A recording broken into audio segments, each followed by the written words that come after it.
ይቅርታ እንዴ ይቅርታ ሰላም በአመት ውስጥ የሰራሽ ከፍተኛ ገንዘብ ምን ያህል ነው? በሁለት ሳምንት ውስጥ ወደ 1 ሚሊዮን። ቢሊዮነር ነሽ ማለት ይችላል? ይሄንን መኪና ስለነዳው ነው መታንተ ጠየከኝ።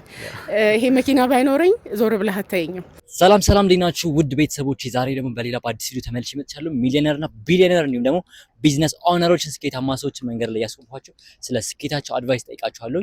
በጣም ትማሩበታላችሁ። ምክንያቱም የሚነግሩን አድቫይስ ዝም ብሎ የሚገኝ ነገር አይደለም። ያሳለፉት ጆርኒያቸው ያሳለፋቸውን ገጠመኝ እንዲሁም ደግሞ ለስኬታቸው መነሻ የሆናቸው ነገር ነው የምንጠይቃቸው።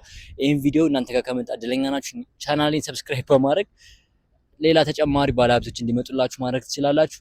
ወደ ዛሬው ወደ ጠየኳቸው ባለሀብቶች እናልፋለን። አብራችሁን ቆዩ። ይቅርታ እንዴ ይቅርታ ሰላም መኪናሽ በጣም ያምራል። አሃዱ እባላለሁ። በሚሊዮኖች የሚከታተሉ ትልቅ የሚዲያ ቻናል ላይ ስኬታማና ባለሀብት ሰዎች ለወጣት ጄኔሬሽን አድቫይስ ጣሉ የማስባቸውን ጥያቄዎችን ጠይቃለሁ። ፈቃደኛ ከሆንሽ አንዴ ባዋራሽ። እሺ ምንም ችግር የለም። ኦኬ እሺ ተወርጅልኛለሽ? እሺ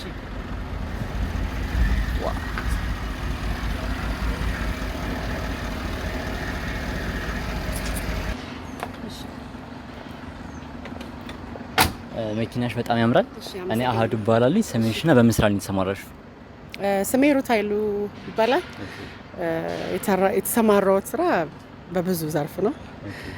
የኤልቬዚት ኢንተርናሽናል ኢቨንትስ መስራችና ዋና ስራ አስኪያጅ ነኝ። ሌሎች ስራዎችም ላይ ግን አለሁኝ። በጣም አሪፍ። ቢዝነስ ኦነር ነሽ ማለት ነው? አዎ። የመጀመሪያ ሚሊዮንሽን የሰራሽ በስንት አመትሽ ነው? የመጀመሪያ ሚሊዮኔን የሰራሁት በ26 አመት አይመል። በ26 አመትሽ ምን ሰርተሽ እና ሚሊዮን ብር የሰራሽው? ኢምፖርት ኤክስፖርት ላይ አለ። ኦኬ በኢምፖርት ኤክስፖርት ነው የሰራሽው። በጣም አሪፍ። ስኬት ላንቺ ምንድን ነው? ስኬት ለኔ እግዚአብሔርን ማወቅ ነው። ኦኬ እግዚአብሔርን ማወቅ። አንድ ሰው ስኬታማ እንዲሆን ሴክሬት ኦፍ ፎርሙላ ወይም የስኬት ቀመር የሚባል ነገር ያስፈልገዋል? ያው ኢትስ ቬሪ ሲምፕል። ለሁላችንም የተጻፈልን አንድ መጽሐፍ ቅዱስ አለ። መጽሐፍ ቅዱስን በማንበብ እግዚአብሔርን ማወቅ ይቻላል። እግዚአብሔር የሚታወቀው ቃሉን በማንበብ ነው። ኦኬ ስለዚህ ከእምነታችን ጋር ጠንካራ በመሆን ነው ማለት ነው። ምንም ጥያቄ የለውም። በህይወትሽ ውድቀት አጋጥሞሽ ያውቃል? አዎ ከሰው ህይወት ውስጥ ውድቀት አይጠፋም። ግን ደግሞ ከውድቀታችን የምንነሳበት ደግሞ የእግዚአብሔር ኃይል አለ። ስለዚህ ያን ውድቀታችንን ደግሞ እናልፈውና ደግሞ አዲስ ቀን ይመጣል። ኦኬ ይህን የሚመለከቱ ብዙ ወጣቶች አሉ። በዚህ ሰዓት ምን አይነት ስራ ላይ ቢሰማሩ ቆንጆ ነው ብለሽ ትመክራቸዋለሽ? ያው እኔ እንደነገርኩ ማኒፋክቸሪንግ ላይ ያለን፣ ኢምፖርት ኤክስፖርት ላይ ያለን፣ አሁን ደግሞ የኢቨንት ካምፓኒ ኦነር ነኝ። ግን ለወጣቱ የምመክረው አንድን ሰው ፈለግ መከተል ሳይሆን መጀመሪያ መስራት የሚፈልገው ማወቅ መቻል አለበት። ውስጡ ላይ ያለውን ነገር ቢያዳምጥ፣ ከዛ ያንን ስራ ደግሞ ይዞ እግዚአብሔር ስር ማቅረብ። እኔ ምን አስባለሁ ለስራም ለምንም ለህይወትም ሞገስን በረከትን የሚሰጥ እግዚአብሔር ነው ብዬ አስባለሁ። ስለዚህ ትውልዱ ሞር ከእግዚአብሔር ጋር እንዲጣበቅ ያለውን ስራ የያዘውን ስራ በውስጡ ያሰበውን ስራ እኔ ስራዎቼን በጠቅላላ ስጀምር መጀመሪያ በጾም ጸሎት እግዚአብሔር ፊት ይዤ ነው የምቀርበው። ያ ሚዲያ ላይ ስፔሻሊ እንደዚህ አይነት ነገር ሲወራ እንደ ቀልድ ይታያል። ግን የእውነት ስኬትን የሚፈልግ ሰው መጀመሪያ እግዚአብሔርን መፈለግ አለበት። ስለዚህ መጀመሪያ ፈጣሪያችንን መፈለግ አለብን። ምንም ጥያቄ የለውም። ሌላ ሁሉ ትርፍ ነው፣ ይጨመርልናል። በጣም አሪፍ። አለማችን ላይ 99% ሰዎች የማያውቁት ግን ቢሊዮነሮች የሚያውቁት ብለሽ የምታስቢ ነገር ምንድን ነው? ያው ሚሊዮነርነትም ቢሊዮነርነትም ቅድም እንደነገርኩ ለእኔ እግዚአብሔርን ማወቅ ነው። በስራ አቅጣጫ ስናየው ግን ምንድነው ብዙ መውደቅ መነሳቶች አሉ ስራ ላይ። ሰው ተስፋ መቁረጥ የለበትም እና ጠንክሮ መስራት አለበት ብዬ አስባለሁ። ስለዚህ ትውልድ ሆይ ተስፋ አትቁረጥ። የያዙትን ነገር ይዘው አድምተው እዛው ላይ ተስፋ ባለመቁረጥ መራመድ እንዳለባቸው መምከር እፈልጋለሁ። መኪናሽ በጣም ያምራል። ስለዚህ አንቺም ቢሊዮነር ነሽ ማለት ይችላል? ስምህን አልነገርከኝም። ስሜ አሃዱ ነው የሚባለው። እሺ አሃዱዬ፣ ያው አንተ በምታየው ነገር ነው ቢሊዮነር ሚሊዮነር እያልክ ስም እየሰጠኸኝ ያለኸው። ቅድም እንደነገርኩ ግን አሁንም ለኔ ያ ማለት እግዚአብሔርን ማወቅ ነው። ለኔ ሰው ሀብታም ነው ብዬ የማስበው እግዚአብሔርን ሲያውቅ ብቻ ነው። የሰው ልጅ እንዲረዳው የምፈልገው ነገር አለ። ይሄ ቁስ ነው እና ቁሳዊ ነገር ኤኒ ታይም የሆነ ነገር ሊሆን ይችላል። ዛሬ ያለን ዛሬ የምነዳው ነገ ላይኖር ይችላል። ምንመካበት ነገር አይደለም። ዛሬ ሚሊዮነር ይሄንን መኪና ስለነዳው ነው መተህ አንተ ጠየከኝ። ይሄ መኪና ባይኖረኝ ዞር ብለህ አታየኝም። እግዚአብሔርን ማወቅ ምልክ ደጋግሜ ለዛ ነው። እግዚአብሔር ያለው ሰው ግን በባጃጅም ብሄድ በምንም ብሄድ ኃያል ነው። ስለዚህ ላንተም እንደምክር ሰው ሚሊዮነር ተብሎ ሲታሰብ እግዚአብሔርን በሚያውቅ ያስታተስ ቢሰጠው ደስ ይለኛል። በጣም አመሰግናለሁ። ለኔም ቆንጆ አድቫይስ ነው።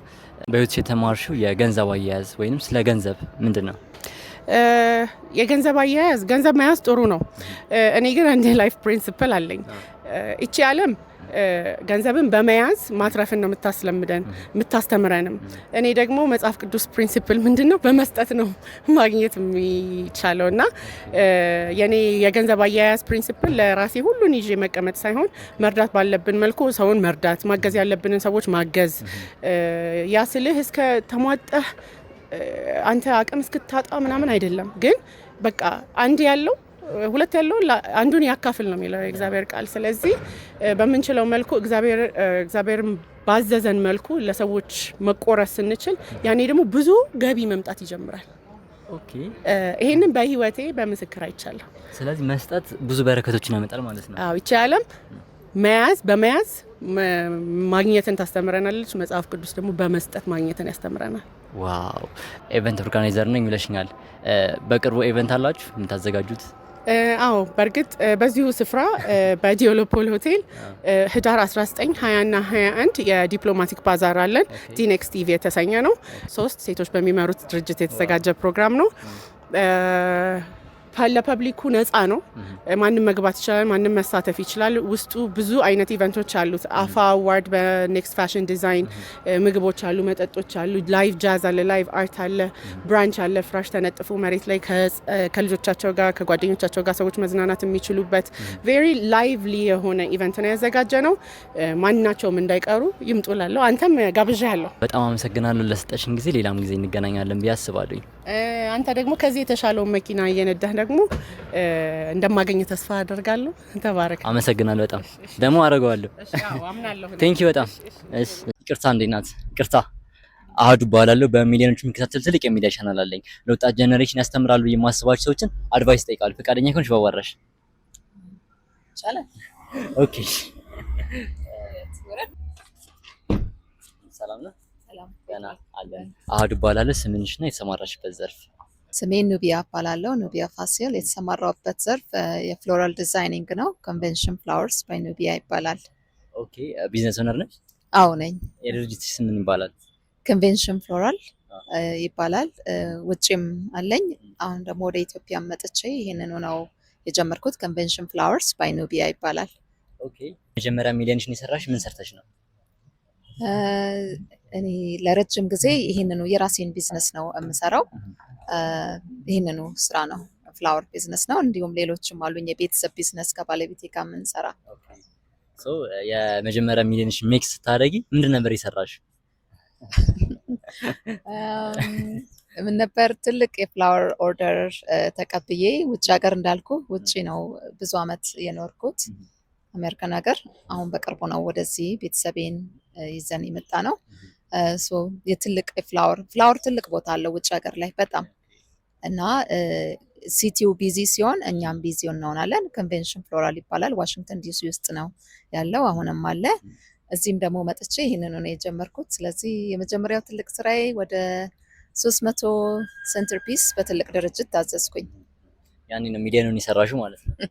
አሁን በስንት አመትሽ የሰራሽው ሚሊዮኑን? I think I was 27 ምናምን ነበርኩኝ። የመጀመሪያ ሚሊዮንሽን? አዎ እግዚአብሔር ይመስገንና። በአመት ውስጥ የሰራሽው ከፍተኛ ገንዘብ ምን ያህል ነው? ኧረ ተው፣ ይሄ በጣም ፐርሰናል ጥያቄ አይደለም። ሆኖም ግን ውጭ ነው ስራዬ ብያለሁ በአብዛኛው። አሁንም አለ፣ ብዙ እመላለሳለሁ ወደዛም ወደዚህም እያልኩኝ። በ2 ሳምንት ውስጥ ወደ 1 ሚሊዮን 1 ሚሊዮን ብር። አዎ ብር። ስኬት ላንቺ ምንድን ነው? ስኬት ለኔ ፈጣሪን ይዞ በጤና መኖር፣ በጤና መቆየት፣ የምትፈልገውን ስራ እያመሰገንክ መስራት፣ ፓሽንህን ተከትለህ መኖር፣ እሱ ነው። በጣም አሪፍ። አንድ ሰው ስኬታማ ለመሆን ሴክሬት ያስፈልገዋል ወይም የስኬት ቀመር ያስፈልገዋል? ቀመር አለው ብዬ እንኳን አልለም፣ ግን ያው ሁላችንም የተሰጠን መክሊት አለ። መክሊታችንን ራሳችንን ፈትሸን ማግኘት፣ ከዛ ደግሞ ስናገኘው ዴዲኬትድ ሆነን ለዛ ነገር ላይ መስራት መቻል ማለት ነው። እንደሱ ይመስለኛል በእኔ አስተሳሰብ። ኦኬ በህይወትሽ የተማርሽው ስለ ገንዘብ ትልቁ ነገር ምንድነው? ዋው ገንዘብ ይመጣል ይሄዳል። እና አንድ ሰው ገንዘብን ሲያጣ በጣም ተንኮታኩቶ መውደቅ የለበትም። ሲያገኝም እንደዚሁ ልክ እንደማይጠፋ ሆኖ አለማዊ አይደለም እንደሚመጣ መሄድ ማወቅ አለበት። ግን ያው በጥንቃቄ መያዝ አለበት ብዬ አምናለሁ። ለነገ የሚባል ነገርን በትንሹ ታሳቢ ማድረግ። በዚህ ሰዓት አዋጭ ነው የምትይው የኢንቨስትመንት ዘርፍ ምንድን ነው? አይ ቲንክ በጣም ብዙ አለ። ግን ይበልጥ እኛ ኢትዮጵያን የተሰጠን ምንድን ነው ተፈጥሮ ጸጋ አለን። አየሩ፣ መሬቱ ከእጅህ እህል ተሳስቶ ቢወድቅ በቅሎ የሚያድርበት ሀገር ነው እና ይሄ ከእግዚአብሔር የተሰጠን ነው እና ይመስለኛል እርሻ ላይ በጣም ቦታም አለ። እርሻ ላይ በጣም ቢሰማራ በተለያየ ዘርፎች አሉ። እሱ ላይ በጣም ጥሩ ይመስለኛል። ምናልባት እግዚአብሔር ካሳካልኝም ወደፊት የማስበው ነገር ነው። ወደ ግብርና። አዎ በጣም አሪፍ። የሚመለከቱ ብዙ ወጣቶች አሉ፣ ምን ትመክራቸዋለሽ? ለወጣቱ ምለው ስራ አይናቅም። ማንኛውንም የተገኘውን ነገር እየሰሩ አት ሴም ታይም ደግሞ የእኛ ስጦታችን ምንድን ነው የሚለውን ነገር አግኝተው በሱ ላይ ተመስርተው በቃ መክሊታቸውን ስጦታቸውን አውቀው መኖር ትልቁ ነገር ነው ብዬ አምናለሁ። ሌላው ሰዓትን በጣም ማክበር፣ የስራ ኤቲክስ የሚባል ነገሮችን በጣም በጣም በጣም አንዳንዴ የማዝንበት ጉዳይ ነው። አንድን ሰው በደንብ አሰልጥነህ ምን ብለህ አሰርተህ ላይክ ዊዛውት ኤኒ ኖቲስ በቃ ደህና ሁኑ ይላሉ እና ይሄ ጥሩ አካሄድ አይደለም። ከሰው ጋር ሁልጊዜም እንገናኛለን እና ትዕግስት ማድረግ መቻልን እና የስራ ኤቲክስ ትልቁ ነገር እሱ ነው ብዬ አምናለሁ። ሲቀጥል ደግሞ በቃ ፈጠራ ችሎታዎችን የሚበረታቱበት ጊዜ ነው። አሁን ሰው አርት በጣም ገብቶታል። የፍሎራል ዲማንዱ በጣም ጨምሯል እና ዋና መክሊታቸውን ስኬታቸውን አግኝተው በዛ ላይ ጸንቶ በርትቶ መስራት፣ ስራን ሳይንቁ። አንድ 20 ዓመት ወጣት በዚህ ሰዓት ቢዝነስ ልጀምር ቢል ምን ቢዝነስ ጀምር ትይዋለሽ? እንግዲህ ሰው የሚያውቀውን ነው የሚያወራው። ስለዚህ እኔም የራሴ አካባቢ አሁን ክሬቲቪቲ ስራ በጣም የሚበረታታበት ጊዜ ላይ ነው ያለው። ኢትዮጵያ ውስጥ ዲማንዱም አለ። ራሴ ያለሁበት ፊልድ የፍሎራል ቢዝነስ አሁን በቅርቡም ሌሎች ብራንቾችም እየተስፋፋው ነው ያለሁት። እንደውም ወጣቶችን እንፈልጋለሁ አሰልጥኜ መቅጠር የምፈልገው ወይም ደግሞ ብቁ የሆነ የፍሎራል ዲዛይኒንግ እንትን ስኪል ያለው ሰው መጥቶ ሊያናግረኝ ይችላል። ባምቢስ ነው ሎኬሽን ያለው። ኮንቬንሽን ፍላወርስ ባይ ኑቢያ ይባላል። ከኦንላይንም ኮንታክቴን አግኝተው ሊያገኙኝ ይችላሉ እና ከዚህ ባሻገር ግን የተለያዩ ነገሮች በቃ በእጅ የሚሰሩ ነገሮች እኔ እንጃ ሻማ ምናምን በትንንሽ ወጪ ብዙም ኮስት ሳይወስድባቸው መጀመር የሚችሉ ነገሮች አሉ ብዬ አምናለሁ። በተለይ በአርት ኤንድ ክሬቲቪቲ ውስጥ አሁን ደግሞ በቴክኖሎጂ ደግሞ ከሄድን ኤአይ እሱ ሌላው ትልቁ ፊልድ ነው ብዬ አምናለሁ። ልጆቼንም በሱ ተሰማሩ እያልኳቸው ነው የተወሰኑትን። የተማርሽ ትልቁ ነገር ምንድን ነው? በቃ ለሚያምኑበት ነገር ጸንቶ መስራት፣ ተስፋ አለመቁረጥ፣ በራስ መተማመንን ከስር ጀምሮ ማበልጸግ፣ ልጆች ላይም ይሄ በጣም መሰራት አለበት ብዬ አምናለሁ። ከእግዚአብሔር ጋር መጓዝ ሁልጊዜም። በጣም አሪፍ ስላገኘሁሽ በጣም ደስ ብሎኛል። ሌላም ጊዜ እንገናኛለን ብዬ አስባለሁ። አመሰግናለሁ። ቴንክ ዩ በጣም እሺ። ዛሬው ቪዲዮ ይሄን ይመስል ነበር። በቀጣይ ደግሞ በሌላ ቢሊየነርና ሚሊየነር ቪዲዮዎች እንመለሳለን። ሁላችሁም እንደተማራችሁበት ተስፋ አደርጋለሁ። እኔ አሃዱ እባላለሁ። በተለያዩ ሶሻል ሚዲያዎች ላይ ታገኙኛላችሁ። አመሰግናለሁ። ቻው